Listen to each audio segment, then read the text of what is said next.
अस्सलाम वालेकुम everyone, welcome to my YouTube channel. आज इस वीडियो में हम जानेंगे कि हैवी मेंस्ट्रुअल ब्लीडिंग यानी हैवी मेंस्ट्रुअल पीरियड का फर्स्ट लाइन ट्रीटमेंट क्या होता है। मेरे अक्सर जूनियर डॉक्टर्स मुझसे ये क्वेश्चन करते हैं कि मैम हम सबसे पहले कौन सी मेडिसिन दें अगर कोई पेशेंट हमारे पास हैवी मेंस्ट्रुअल ब्लीड के साथ आता है। और अक्सर पेशेंट्स मुझसे ये सवाल करते हैं कि हमें इस दफ़ा पीरियड्स बहुत हैवी हैं तो हमें कोई मेडिसिन प्रिस्क्राइब करें। ये एक बहुत डिटेल्ड टॉपिक है और आज हम इस पर सिर्फ जर्नल डिस्कशन करेंगे और फर्स्ट लाइन ट्रीटमेंट के बारे में मैं आपको बताऊंगी। सबसे पहले हैवी मेंस्ट्रुअल ब्लीड से क्या मुराद होता है। नॉर्मली पीरियड्स जो हैं वो 7 डेज के लिए होते हैं, यानी जब स्टार्ट होते हैं उससे लेकर 7th डे तक कंटिन्यू रह सकते हैं। लेकिन अगर वो 7th डे से एक्सीड कर जाएं, 7 दिन से ऊपर रहें या फिर इतने ज़्यादा आए कि डेली लाइफ एक्टिविटी मुतासिर हो, तो हम कहते हैं कि ये हैवी पीरियड्स हैं। और इसकी कई वजूहात है, यानी अंडेदानी में मसला हो सकता है, ब्लीडिंग डिसऑर्डर्स हो सकते हैं जिसकी वजह से ना सिर्फ पीरियड्स हैवी होते हैं बल्कि जिस्म के दूसरे हिस्सों से भी खून आ सकता है। इसके अलावा इन्फेक्शन की वजह से भी हैवी मेंस्ट्रुअल ब्लीड हो सकती है, यानी पेशेंट गंदा पानी पड़ने की शिकायत होती है। इसके अलावा बच्चेदानी के अंदर रसोलियों की वजह से भी हैवी मेंस्ट्रुअल ब्लीड हो सकती है। इसके अलावा बच्चेदानी के सरतान की वजह से या बच्चेदानी के मुंह में सरतान की वजह से भी हैवी मेंस्ट्रुअल पीरियड्स हो सकते हैं। इसीलिए पेशेंट जब आपके पास आता है तो आप पहले उसकी डिटेल्ड हिस्ट्री लेते हैं कि गंदा पानी तो नहीं पड़ता, या वजन तो नहीं कम हो रहा, या जिस्म के दूसरे हिस्सों से ब्लीडिंग तो नहीं हो रही, या पीरियड्स वक्त से पहले तो नहीं आ गए।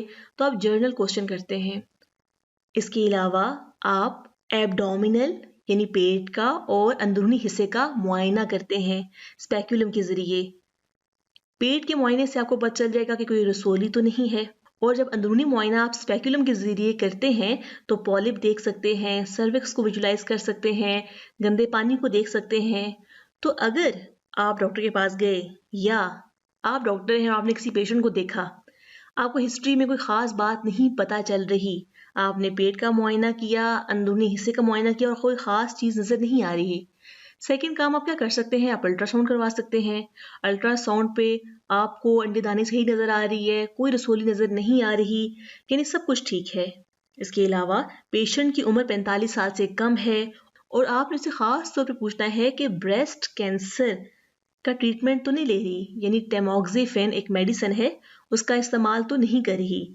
अगर ऐसा कुछ भी नहीं है, यानी हिस्ट्री भी बिल्कुल ठीक है, पेट के और अंदरूनी मुआयने में भी आप बिल्कुल ठीक है, इसके अलावा अल्ट्रासाउंड पर भी कोई मसला नहीं आया, 45 साल से उम्र भी ज़्यादा नहीं है, इसके अलावा टेमोक्सिफेन एक मेडिसिन है वो भी पेशेंट नहीं ले रही, तो हम उसको फर्स्ट लाइन मेडिकेशन दे सकते हैं।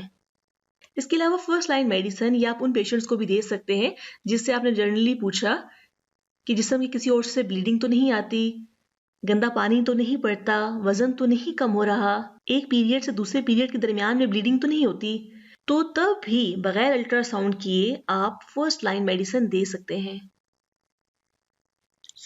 फर्स्ट लाइन मेडिसिन एक नॉन हार्मोनल मेडिसिन है, यानी इसमें हमने हार्मोन्स का इस्तेमाल नहीं किया। इसके अलावा ये मेडिसिन उन पेशेंट्स के लिए अच्छी है जो कॉन्ट्रासेप्शन नहीं चाहते। तो सबसे पहले इसमें मेडिसिन आती है टैबलेट ट्रांसैमिक एसिड। और अगर हमने हैवी मेंस्ट्रुअल ब्लीडिंग को ट्रीट करना हो तो हम किस तरह से देते हैं, 1 ग्राम टैबलेट हर 6 घंटे के बाद और 4 से 5 दिन के लिए हम पेशेंट को देते हैं।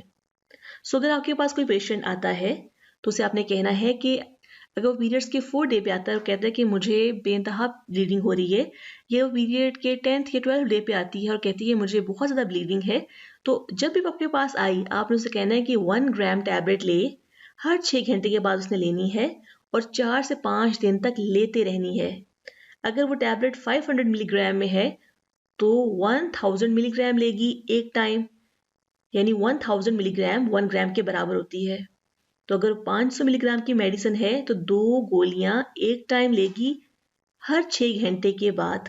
पहली चीज, ये मेडिसिन पानी के साथ लेनी है, यानी हम इसको यूं लिख कर देंगे 1 + 1 + 1 + 1 फॉर 4 to 5 days। ये टैबलेट एंटी फाइब्रोनेटिक है। बास लोग ये सोचते हैं कि इसको लेने से जिस्म में खून के लोथड़े बनेंगे, लेकिन इसका कोई सबूत नहीं है, तो इस मेडिसिन को लेना सेफ है।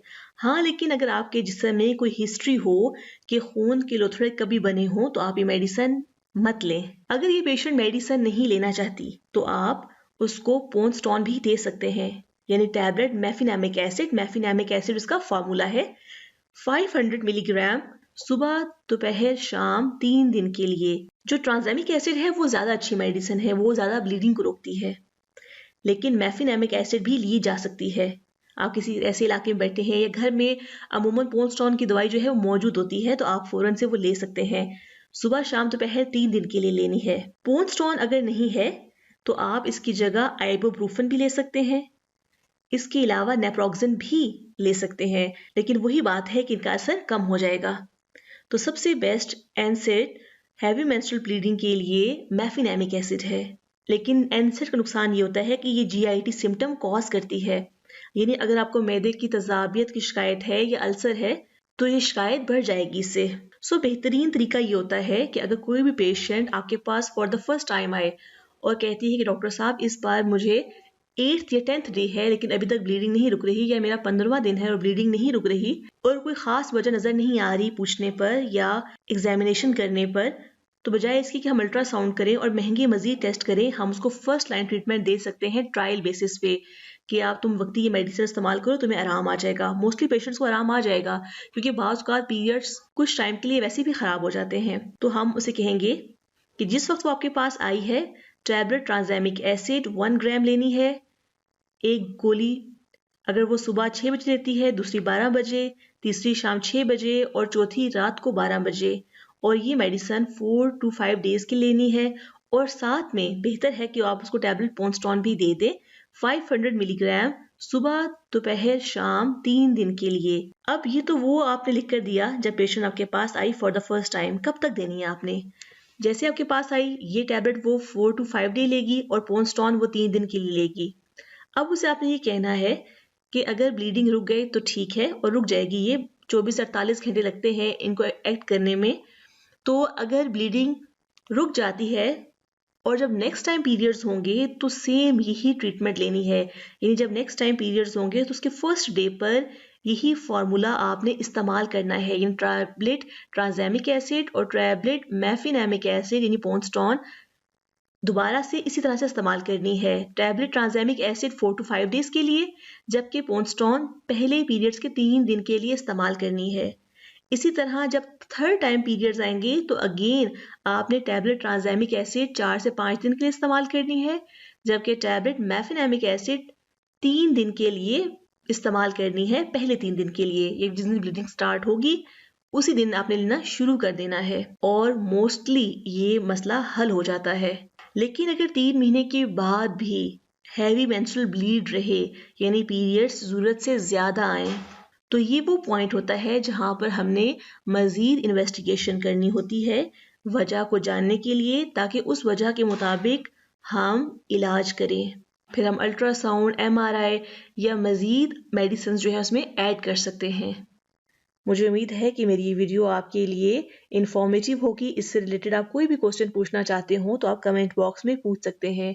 Thanks for watching the video.